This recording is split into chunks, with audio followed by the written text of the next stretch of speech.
hello hi नमस्ते केमी अच्छा समस्ते वेलकम करुँच मो मोर नुआ मिनी ब्लॉग ना ना ना ना कुनी ब्लॉग आज चलतु बनैबी मु चकली पिठा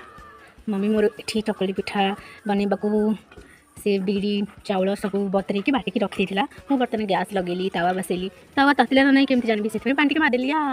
तावा तो देखो पूरा ताति गलानी गोटे बैगण मुंडी साहाଯ୍य तेल गोलेदेली तेल गोलेली गोलेली गोलेली से गोटे घांटिली से कौन तो सोदना कौन कौन जानी मुझे तो से बिरी चाउल बटा को घांटिली तावा देदेली बुलेली बुलेली जमी भारत मान चित्र न होगी गोल गोल कारा हो आम टे नौटे पाउटे दबा देखो केमती धुआं बाहर आपण मानक सांग मैंने कौन भल कि बिरी चाउल चकुली पिठा किंतु आम घर गोटे बिल्ली अच्छी जी मो सान भाई खाली चकुली पिठा चिकेन खाइबा हाँ हाँ देखो ए चकुली पिठा देखो केमती धला धला देखा सांग बहुत सुंदर देखा कारण मुझे बनी ना से लो आपण मान कहीकि देखो कौन अवस्था है छिटकी गला देखो ए मम्मी बाढ़ी देती चिकेन चकुली आ साधा टी बाढ़ी देती साधा तरकारी खाने बाबा लोग कॉम्बिनेशन मत तो शांति लगे आप कमेंट करके जानतु केबे एमती खाई कि चकुली विथ चिकेन एमती साधा साधा करके